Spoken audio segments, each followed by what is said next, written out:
आज मैं आप लोगों के साथ एक बहुत ही डिफरेंट चटनी की रेसिपी शेयर कर रही हूँ। हम आज बना रहे हैं गुआवा की चटनी और ये बहुत ही टेस्टी बनती है।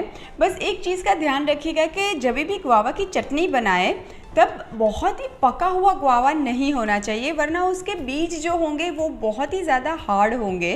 तो इस तरह का गुआवा जैसे कि ये आधा कच्चा आधा पक्का है, बस वैसे ही होना चाहिए। तो चलिए शुरू करते हैं बनाना गुआवा की चटनी। गुआवा यानी कि अमरूद की चटनी। अमरूद की चटनी बनाने के लिए सबसे पहले मैं मिक्सर जार में ये कटे हुए अमरूद ले लेती हूँ और अमरूद के साथ ही मैं इसमें ऐड कर देती हूँ कुछ हरी मिर्च और अदरक का टुकड़ा। और अब जाएगा 1 टीस्पून जितना जीरा। ऐड करते हैं थोड़ा सा काला नमक। अमरूद के साथ ना काला नमक का स्वाद बहुत अच्छा लगता है। थोड़ा सा मैं सादा नमक भी ऐड कर देती हूँ।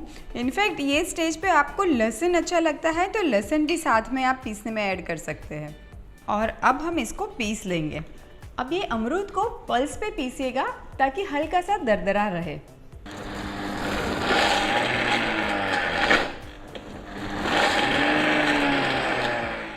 ये देखिए, ये गुआवा तो दरदरा सा पीस चुका है। बस यही टाइम पे मैं इसमें ऐड कर देती हूँ एक बड़ा बंच धनिये का। और अब ऐड कर देते हैं 1 नींबू का रस। अब ये टोटली ऑप्शनल है, आप चाहो तो अवॉइड भी कर सकते हो। मैं ऐड कर रही हूँ छोटा टुकड़ा गुड़ का।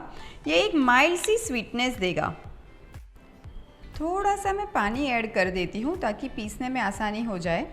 और फिर से एक बार हम दरदरा सा पीस लेंगे।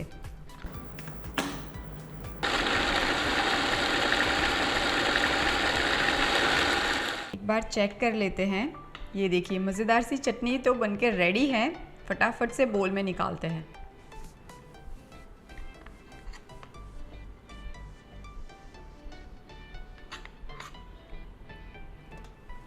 तो लीजिए, तैयार है खट्टी तीखी मज़ेदार सी गुआवा की चटनी।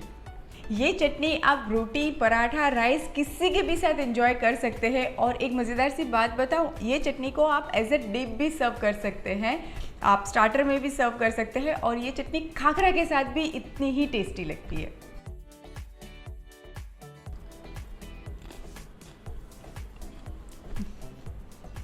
Just too good. एक बार मेरे लिए भी ना ये रेसिपी ज़रूर ट्राई करिएगा।